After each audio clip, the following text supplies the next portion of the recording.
Hello, नमस्कार आणि सगळ्यांचं स्वागत आहे आपल्या चॅनलवरती. तर आज ना वटपौर्णिमेचा दिवस आहे. म्हणजे आज सकाळपासूनच मी सकाळी लवकरच उठले होते आज. तर आजची दिवसाची सुरुवात ना सकाळी 5 वाजल्यापासून झालेली आहे. म्हणजे सगळं आवरलेलं आहे. सकाळी अंघोळ करून मग डाळ शिजत घातली होती आणि डाळ सकाळी शिजल्यानंतर मी रात्रीचीच भिजत टाकली होती डाळ, त्यामुळे पटकन शिजली. आणि त्याच्यानंतर ना जे बेसिक जे आपलं स्वयंपाकासाठी जे कटाची आमटी किंवा सगळा ते मसाला मी सकाळीच केला होता 7 वाजता. तर सकाळी मी मसाला अगोदर भाजून घेतला आणि त्याच्यानंतर आमटी फोडणीला दिली. आणि पुरणपोळीचं जेवण असलं की मग वेळ पण खूप जातो आणि आपली घरातली पण कामं खूप राहतात. त्यामुळे जरा लवकर उठून लवकर आवरलेलं आहे. आणि जसं वटपौर्णिमा आहे, तर आता सगळं आवरून झालेलंच आहे. तर मग पूजेचं मी ताट भरते. तर ना त्याच्यासाठी ओटीचं सामान पूर्ण काढलं होतं. कालच आणून ठेवलं होतं. आणि जे दोरा लागतो आपली सूतगुंडी ती गावावरून आहुनी आणली होती. तर ना इथे एक पीस घेतला होता मी आणि ते एक बांगड्या वगैरे त्याच्यातच पॉकेट असतं ते पाकीट घेतलं होतं. हळदी, कुंकू, तांदूळ आणि ओटी भरण्यासाठी आपल्याला तांदूळ लागतात. तर तांदूळ घेतले होते. एक वस्त्र घेतलं होते जे कापसाचं असतं ते. तर आई पण आहेत माझ्याबरोबर, त्यामुळे आईंसाठी पण मी एक सूतगुंडी घेतलेली आहे. तर हे सगळं पंचामृत पण माझं बनवून झालेलं आहे आणि पाणी घेतलेलं आहे. तर मी जास्त असं तिथे काही म्हणजे मी बघितलं जाऊन, तर तिथे खूप मागच्या वर्षी खूप कचरा झाला होता. नैवेद्य वगैरे सगळे असे खूप ढिगाणे पडतात तिकडे. वस्त्र वगैरे पण असतात आणि खरं म्हटलं तर ना हे जे पीस वगैरे असतात ना, तो खूप कचरा होऊन जातो गार्डनमध्ये. तर मी ना पूजेसाठी आम्ही दरवर्षीच जातो गार्डनमध्ये. पण ह्या वर्षी खूप खूप म्हणजे खूप छान अशी वटपौर्णिमा झाली. खरं तर ना आम्ही सगळ्या मैत्रिणी जमलो होतो. आम्ही 4घी जणींनी देखील खूप छान एन्जॉय केली वटपौर्णिमा. आणि जे आई होते ते आई पण आलेले आहेत. आईंसाठी मी त्यांचं गुडघ्यांचं ऑपरेशन झालं, त्यामुळे त्यांना आम्ही इथे थोडंसं मोकळं आहे गार्डनमध्ये, त्यामुळे इकडे घेऊन आले आणि खरंच खूप छान गार्डन आहे.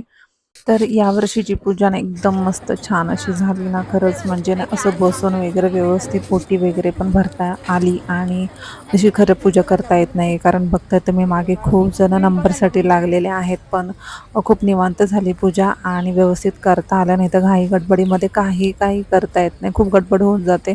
आणि सगळं व्यवस्थित आवरलं. आम्ही मस्त असे फोटोज वगैरे काढले आणि मग ना वडाला पण छान फेरे मारून घेतले. कारण 7 असं म्हटलं जातं की 7 जन्मासाठी हाच नवरा मिळावा म्हणून वडाची आणि पूजा केली जाते. आणि वटसावित्री हा सण हा ना सुवासिनीसाठी खूप खूप म्हणजे चांगला आहे आणि चांगला आशीर्वाद वडाकडून मिळतो.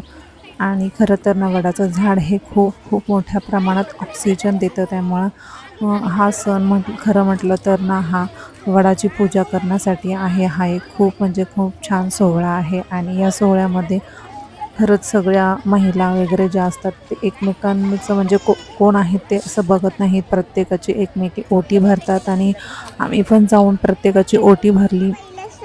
ओटी भरताना पण आम्ही एक आंबा आणि तांदूळ असं सगळं एकत्र करून हळदी-कुंकू लावून असं ओटी भरत होतो. आणि ओटी भरण्याचं पण म्हणजे आम्ही 4घी मैत्रिणी होतो आणि बाकीच्या देखील लेडीज छान आल्या आणि आमच्याबरोबर त्यांनी पण आमची ओटी भरली. आम्ही पण त्यांची ओटी भरली. खरंच खूप छान वाटलं. तर असं मस्त असं वटपौर्णिमेचा सण जो होता एकदम छान झाला आणि खरंच खूप आम्ही एन्जॉय केलं. खरं तर हा सण हा सौभाग्याचा मानला जातो, कारण सत्यवानाचा जेव्हा मृत्यू झाला होता, तेव्हा वडाच्या झाडाखालीच सावित्रीने त्यांना झोपवलं होतं आणि त्या यमदेवांकडे त्यांचं जीवनदान मागण्यासाठी केल्या होत्या. आणि त्याच्यानंतरनं मग जेव्हा त्या आल्या, तेव्हा त्यांचे जे सत्यवान होते ते जिवंत झाले होते. खरं तर ह्या वडामध्ये एवढा ऑक्सिजन असतो ना, एवढं ऑक्सिजन देतं हे झाड, तर अशी झाडं प्रत्येक ठिकाणी लावली पाहिजेत. आणि खरंच ह्या झाडांचा आता खूप म्हणजे खूप प्रमाणामध्ये तोड होत आहे. त्यामुळे ना प्रत्येकाने दरवर्षी तरी 5 झाडं लावलीच पाहिजेत, असं मला नक्की वाटतं. कारण हल्ली आपल्याला पण ऑक्सिजनची फार फार कमतरता होऊ लागली आहे. आणि पाऊस तर बघा, आज तर पाऊस पण नाही आहे. 2 दिवस कसा तरी पाऊस पडला बारीक-बारीक आणि त्याच्यानंतर आज पूर्ण ऊन पडलेलं आहे. ढगाळ वातावरण झालेलं आहे. त्यामुळे नक्कीच झाडं लावा. आणि काही दिवसांनी काय माहीत, वडाला दोरा गुंडवण्यासाठी देखील ही वड आणि झाडं राहतात की नाही काय माहीत.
तर मी घरी आल्या-आल्या बघा साडी न चेंज करताच काही न म्हणजे सगळं आहे तसंच ठेवलं आणि डायरेक्ट मी पुरणपोळ्याच करायला घेतल्या. कारण ना जवळ-जवळ 1 ते दीड वाजला होता आणि सगळ्यांना खूप भूक लागली होती. कारण श्रीषा पण थांबली होती जेवायची आणि तिला पण आज बरं नाही वाटत त्यामुळे ती घरीच होती आणि तिला पण खूप भूक लागली होती. त्यामुळे मी पहिल्यांदा पोळ्याच करायला घेतल्या आणि इथे सांगू का मी डाळ रात्रीच भिजत घातली होती त्यामुळे ना पटकन असे म्हणजे डाळ शिजली आणि खूप वेळ पण नाही लागला. कुकरला एका शिट्टीमध्ये डाळ छान शिजली होती आणि त्याच्यानंतर ना पटपट झालं आणि स्वयंपाकाला वेळ पण नाही लागला आणि पोळ्या पण खूप छान आणि टम्म अशा फुगल्या होत्या, सॉफ्ट झाल्या होत्या.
तर अशा प्रकारे माझं सगळं आवरून झालं होतं आणि मी सगळं गरम करून घेतलं होतं गुळवणी, आमटी वगैरे आणि पोळ्या तर कोणाला थंड आवडत नाही, सगळ्यांना गरमच पोळ्या आवडतात. त्यामुळं पोळ्या देखील मी गरम-गरम केल्या आणि छान असं झालं होतं. सगळं आवरलं 2 वाजेपर्यंत.